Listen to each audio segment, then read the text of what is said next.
Welcome to CharityVillage Connects. Well, it's been quite a start to 2025. We've got a new, or rather returning, president in the US threatening 25% tariffs on all Canadian goods sold into America, and are about to get a new prime minister in Canada with Justin Trudeau's impending resignation. The bureaucracy in Ottawa is essentially frozen with the prorogation announcement. Even the new Liberal Prime Minister, whoever that might be, is likely to have an abbreviated tenure, with opposition parties threatening a non-confidence vote as soon as Parliament returns, triggering a federal election. On top of that, we've had 3 provincial elections in 2024 and are scheduled to have 2 more provincial and 2 territorial elections in 2025. That's a lot of political and economic upheaval. All Canadians, but especially nonprofits, will have to adjust and adapt to the ever-shifting political landscape and impacts on our economy. In our last episode, we talked to experts about how to navigate the enormous changes. Now we want to hear from Canadian charities and nonprofits. We want to understand what they're experiencing on the ground and in the field, and drill down on their deepest concerns and their strategies on how to navigate this ever-shifting landscape to survive and thrive into the future. Joining us to explore these important issues is Nicole Danesi, Senior Manager, Strategic Communications and Brand at CanadaHelps, where she leads the organization's media communications and brand strategy. As a charity and Canada's largest online donation and fundraising platform, CanadaHelps has raised more than $3 billion for thousands of Canadian charities in Canada. CanadaHelps also publishes insightful reports based on rich data and research to help nonprofit leaders and professionals understand the state of the sector, the challenges, and potential solutions. Welcome to the podcast, Nicole. Thanks for having me, Mary. Well, let's start by talking about the advocacy that was done for the charitable donation tax extension. Can you tell us a little bit about how that came about and how the sector was able to make this successful case to government? Mm-hmm.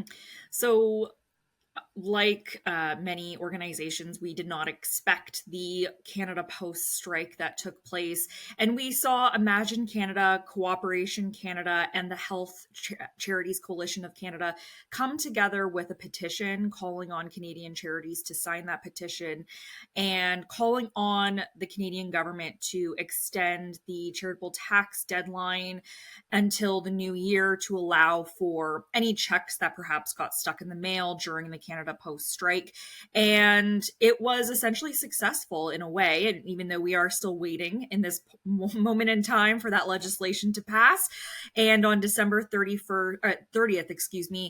Minister LeBlanc announced that the government would be moving forward with proposed legislation that would extend the charitable tax deadline until February 28th, if the legislation, of course, passed. And what will be the impact of this extension? Will it impact small and large organizations differently? Mm-hmm. So, in my speaking with a number of different charities that have really been hit hard by the Canada Post strike, there were some organizations that I spoke to that relied on about 2% of their annual income on direct mail or offline donations that came through the mail. Other organizations, I spoke to one that relied on about 22% of their annual donation, which is a very significant chunk. And the person from that organization speaking to me was, you could just sort of sense the stress and the worry and trying to figure out ways of getting in touch with those donors when they didn't have phone numbers or emails. For example, all they had was addresses. So it has been a really uncertain, and I think I'm going to probably say uncertain many times during this podcast, unfortunately. And it has also caused a lot of uncertainty at this moment in time. We are filming on January 22nd, and at this moment, the government has not passed the legislation to formally allow for the charitable tax deadline to be extended to February 28th. And it's left a lot of Canadians wondering what to do, charities what to do. But hopefully, Mary, it allows Canadians to make an extra donation if this legislation is passed, and allow for also charities to reach out to their donors who may not have actually received or given a donation during that Canada Post strike.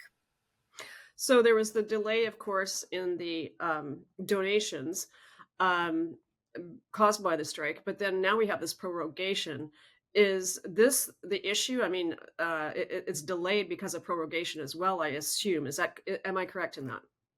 That is correct. The government had announced on December 30th that this was proposed legislation. And although there are many parties and individuals, and so far I've really only heard positive, optimistic sort of viewpoints that this will eventually be passed, but there's no certainty around that. So it's been really complicated for charities to advise their supporters with the certainty that this would pass because, of course, we don't want to give incorrect information to your supporters. Right. So when you say uncertainty, that really is a continued period in which um, the uncertainty of the strike is being extended by prorogation. Um, I guess we will find that out when Parliament returns. Is that what you understand?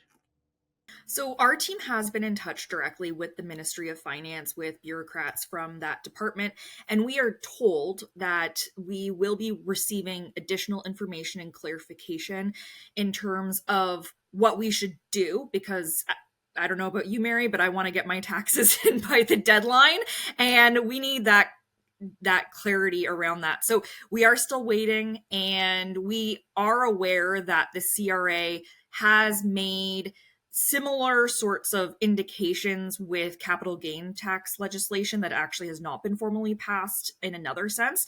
And they have essentially said that they are going to be treating that as passed. So we're waiting to see if the same thing happens in this case or if we get other clarification.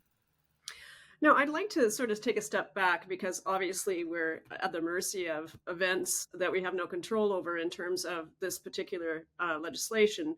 Um, do you consider this a good example of the sector advocating for itself with government? Are there things that could have been done differently to create an even more successful outcome? You got a yes, but why don't you tell me about your impressions of the advocacy itself, and given the fact that we might be required to do so for based around other issues in the future, given all the political changes that we're going to. I'm curious about how you perceive this advocacy among nonprofit leaders, leading organizations.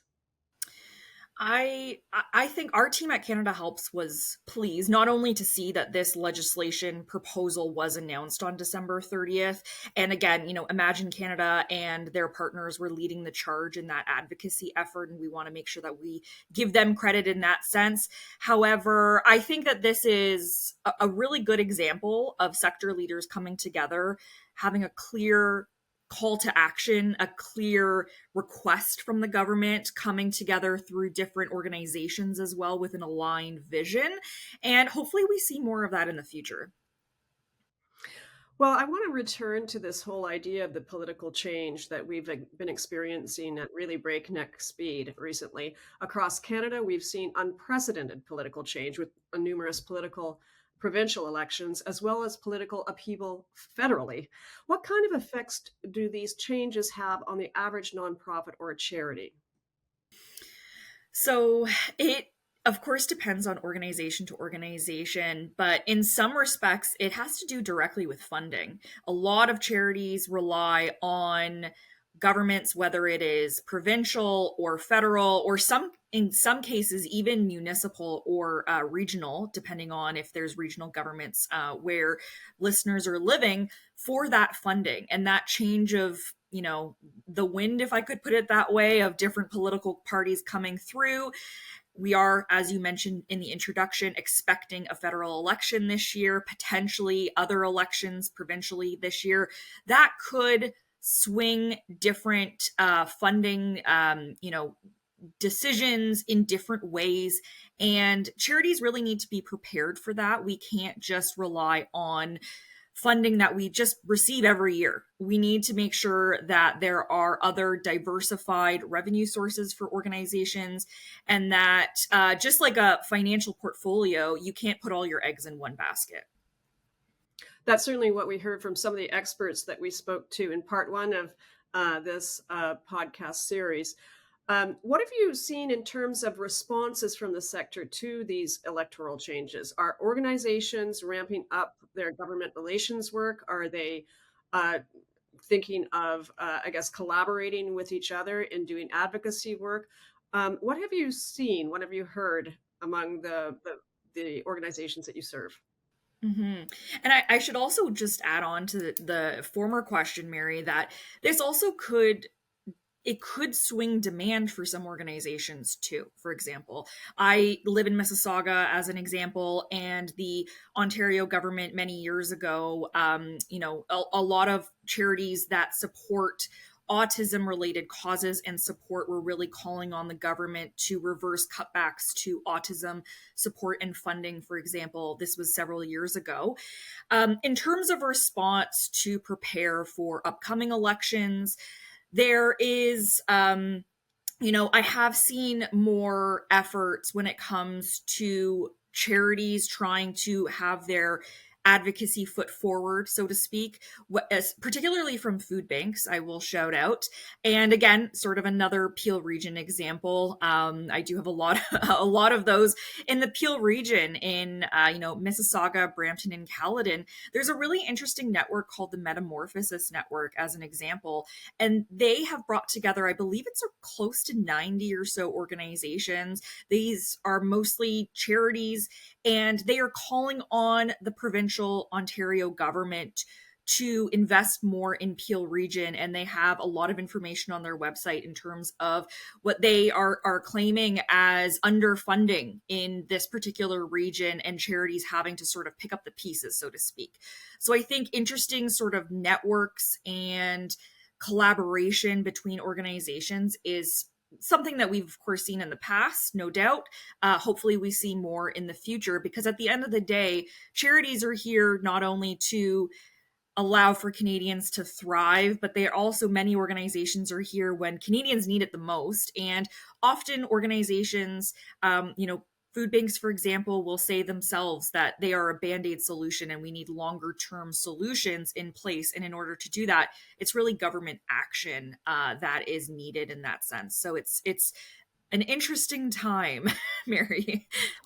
Well, we've had a couple of those recently. I mean, I think that the nonprofit sector really responded remarkably during the pandemic, particularly in forming collaborations and partnerships and being able to work more cohesively in advocating the government for the needs that they were seeing in the front lines among the communities that they served. And that kind of advocacy worked really well. Now we're going towards seeing some significant government change, but also we've seen it south of the border. And there's going to be impacts as a consequence of the US election. President Trump is expected to enact significant tariffs, whatever they might be and when they might take place, against Canadian goods that are exported into the US market. Um, we've heard from experts that this is going to have a really significant impact on our economy, a huge economic impact. In fact, it could be recessionary. What might the effects of this be on Canada's nonprofit sector? Hmm. So it is, I know, Mary, you and I spoke a couple weeks ago, and I continue to use the word uncertainty because charities are being hit with sort of uncertainty all around, not, whether it's the Canada Post strike, whether it is the potential extended deadline of the charitable tax deadline, the recession that is, I would almost say, looming if these tariffs do come into effect, as you said. And it is a really stressful time for charities, and I think it's important to acknowledge that. I think that if we do see these, and I'm not an economist, just for clarity here, but if we do see these tariffs go into effect, for example, I think it's quite easy or safe to assume that, as you said, if there is a recession in Canada, we're going to feel it in two different ways in the charitable sector. On the one hand, we likely will see demand increase as people potentially lose jobs, as money gets tighter. We've seen this time and again over the last several years with food banks across the country reporting skyrocketing numbers. And I don't intend to say this to cause any sort of fear, but it's a reality that we need to really be thinking of and trying to almost future proof your organization to the extent that you can, given all the uncertainty. And on the flip side, of course, there's your donors, there are supporters. And at Canada Helps, through our giving report for the last several years, we have reported on the fact that we are seeing fewer Canadians. Of course, this is based on CRA data, giving to registered charities. And just to sort of remind listeners, in 2010, that number was 23% of Canadians actually claiming a charitable donation on their tax filer data. And in 2021, that number dropped to 17%. It's been a steady decline in terms of the number of Canadians who are making those charitable donations and claiming it on their taxes. Of course, I should acknowledge, Mary, that it's not the only way of measuring sort of charitable tax, charitable engagement in that sort of way. But that is also certainly a concern. And I think this is a really important moment that charitable leaders across the country need to pause, reflect, don't make any sort of knee-jerk decisions, so to speak, and really try to assess and evaluate what to do next in, of course, the control that you have, because a lot of these elements are not within our control. I'm curious whether you see other potential impacts from the Trump presidency, potentially the policies that he's already announced in his inauguration address and that were a part of his platform that could impact the Canadian charitable sector. And by that, I mean, for example, the impact on Canadian organizations, but also, the need that may develop as a result of um, his anti-immigration policy related to undocumented migrants or immigrants that are in the United States and trying to deport them in mass numbers. Could you talk about that? Mm-hmm. I think that this part is really concerning, and I think we all need to remember that, um, these are individuals and people, of course, and putting sort of the politics aside, when it comes to charities specifically, a lot of these organizations are there to support individuals, no matter who you are, where you come from, where you were born, those individuals in need, for example.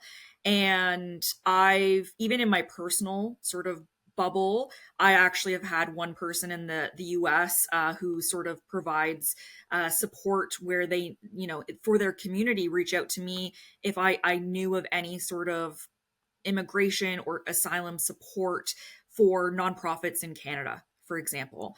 And I think that that is certainly a concern. We know that charities are here to provide that social safety net, again, to anybody who needs it. And I am personally grateful for that for organizations across the country.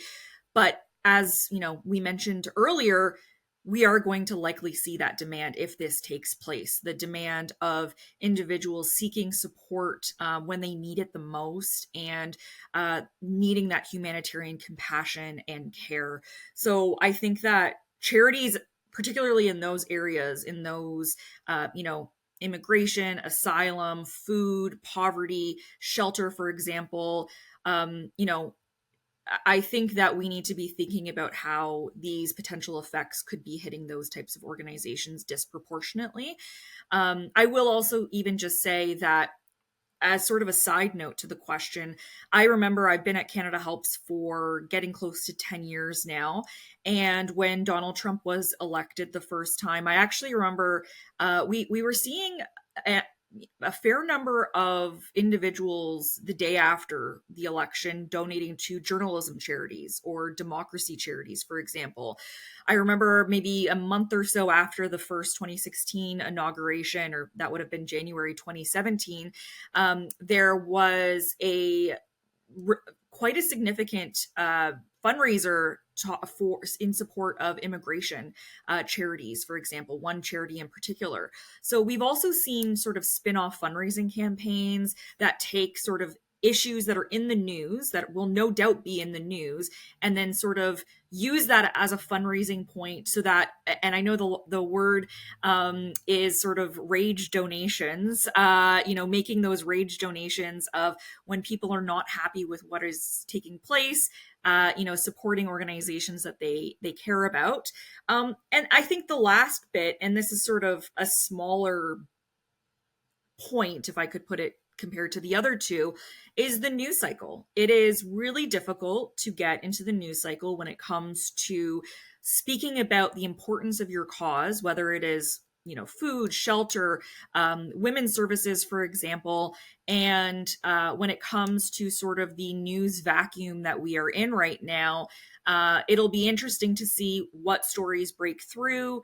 And given sort of this ever ongoing news cycle that we all live in.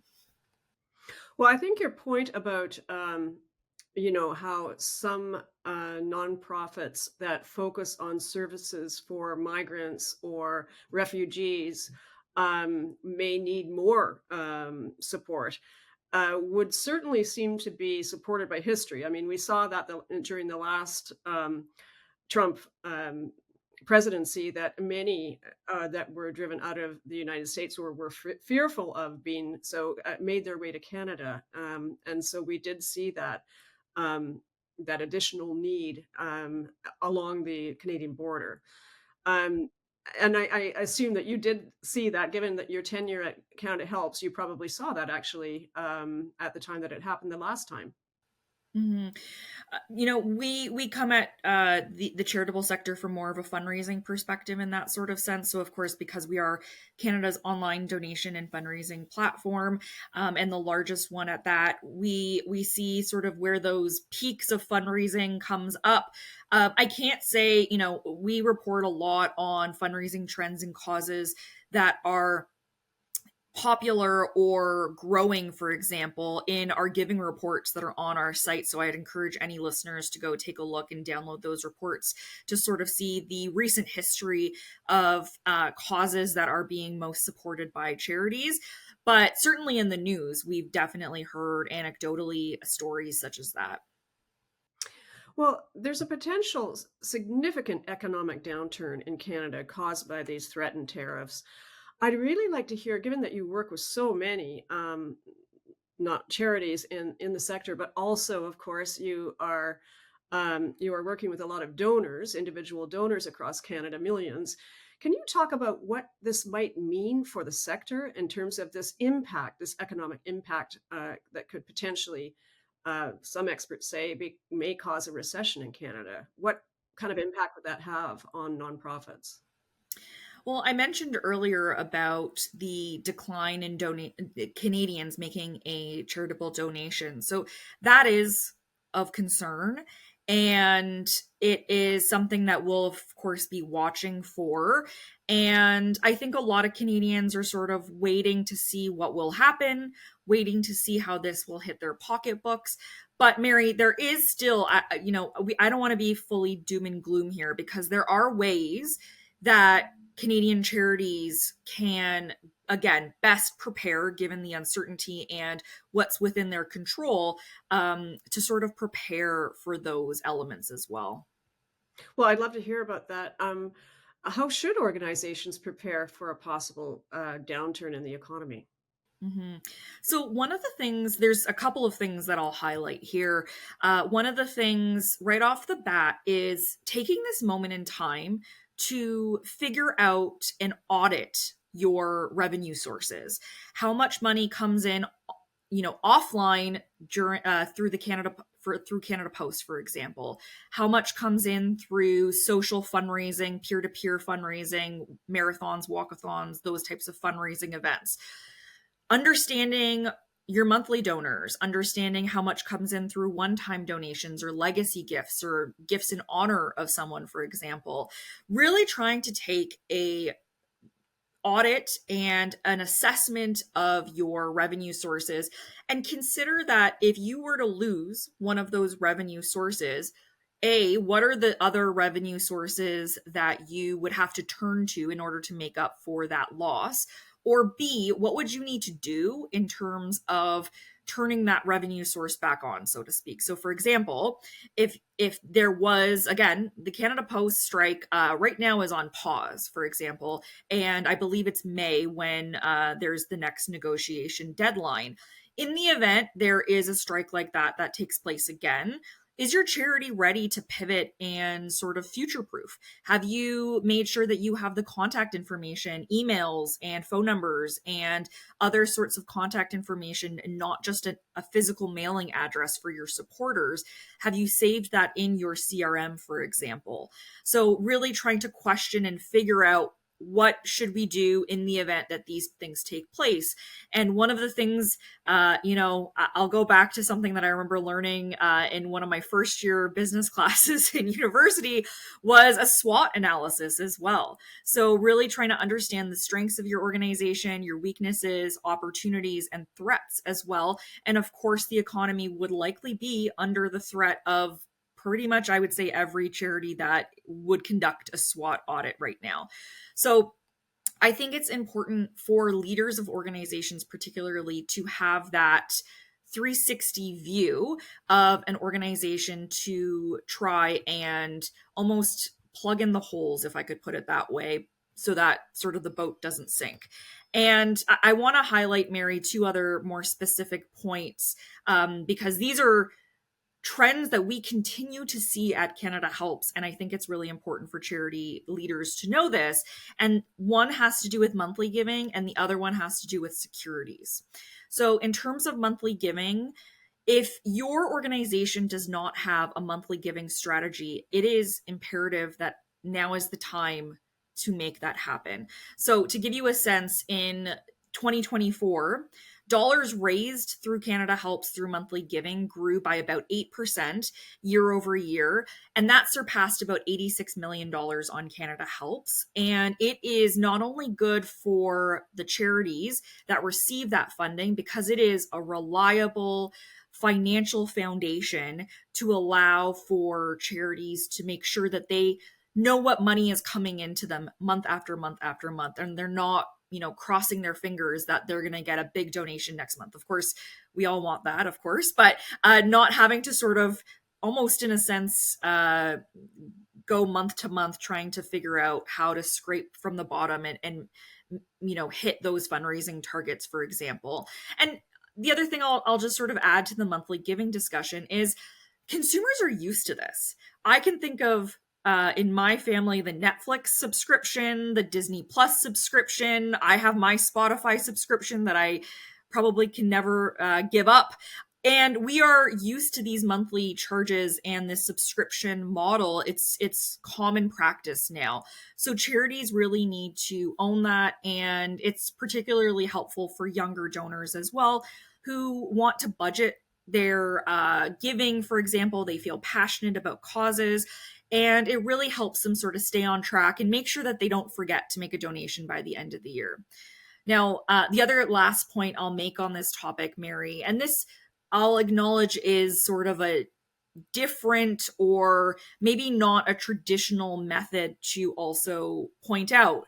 But what I want to share is, if your charity is not on your securities game in terms of securities donations, if securities is not an option on your site, this needs to be on the radar of organizations across the country. We have seen a really large growth in the number of securities donations on CanadaHelps. So to give you, a snapshot of 2024, we raised $57 million in securities donations last calendar year, and that was nearly a 40% increase from the year before. Now, of course, it is heavily tied to the stock market, which I need to acknowledge as well, and you don't need to, spend a ton of time in terms of developing a strategy, I should also say, but making sure that you have that ability on your website to donate securities. And we, of course, make it really easy at CanadaHelps and deal with sort of the broker process and all that sort of stuff.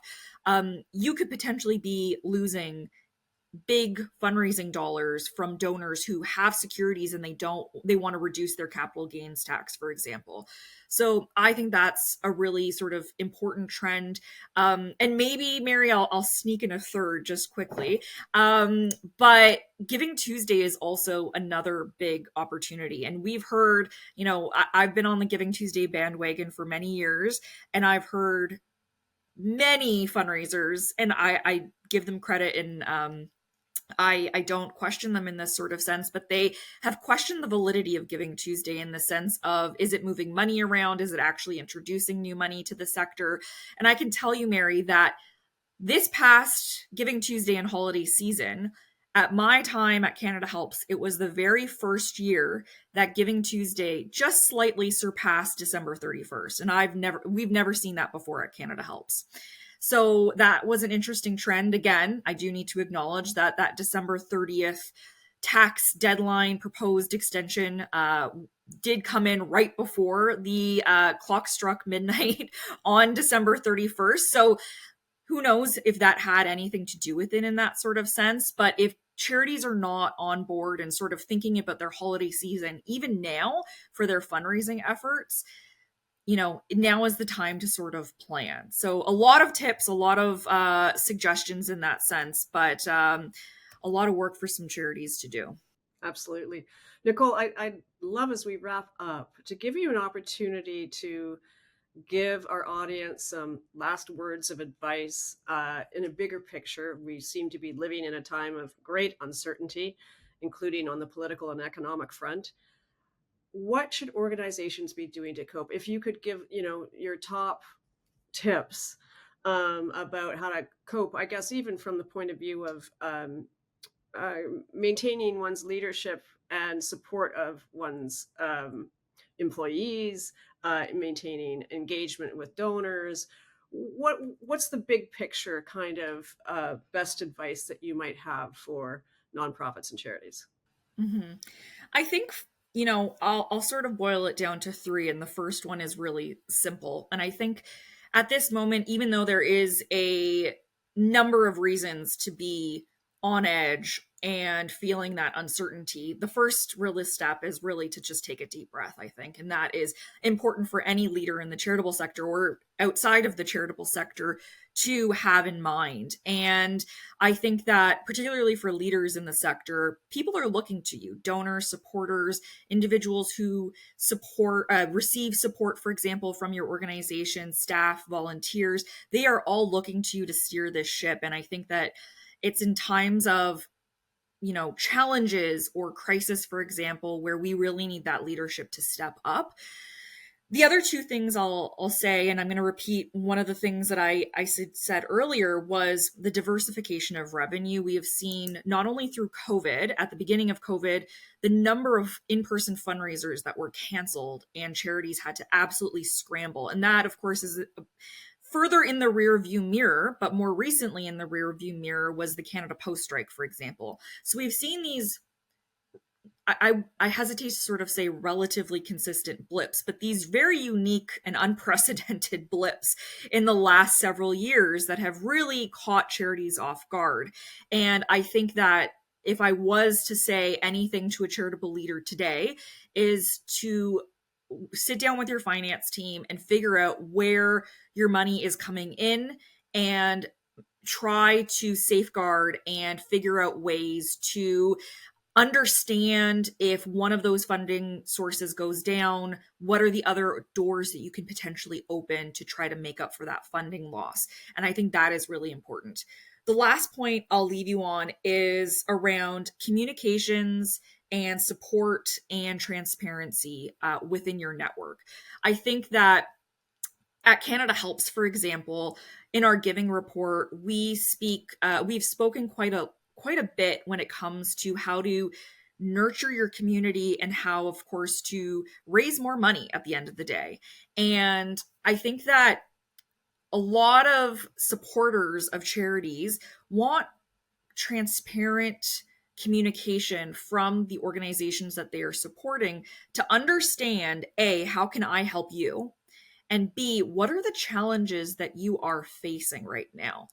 And I think charities also can acknowledge that perhaps their supporters are also feeling the pinch, or that they are also feeling a tremendous amount of uncertainty right now. And I think that sort of human first communication, if I could put it that way, is really important at this time. I think it's important to really assess and audit how many times you are reaching out to your supporters for fundraising asks, and really evaluate, are we at every single touch point when we are speaking to our supporters, is it an ask every time? Because that could be a very poor experience for your supporters.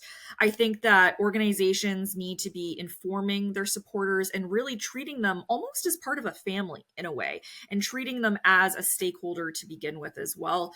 So I think that hopefully by building that community around your nonprofit, it's almost like building a safety net around your organization, so that when things that are unexpected, and things unexpected will come up, hopefully that safety net is there to sort of catch your fall there. So I think that, there is still a lot of room for hope in the sector. I don't want this to be all doom and gloom in this sense. And I think that if we can look at this almost from a glass half full perspective, this will build resiliency in the sector. And I think that that is a really important muscle for charities to exercise, and to really critically evaluate what organizations need to do in terms of having that malleability for both good things and challenges as well. Well, Nicole, as always, it's such a pleasure speaking with you and exploring the fascinating insights Canada Helps brings on the present and future challenges facing the Canadian charitable sector, and possible solutions as well. It's really so valuable to our audience in these very uncertain times. Thank you for joining Charity Village Connects. Thanks for having me.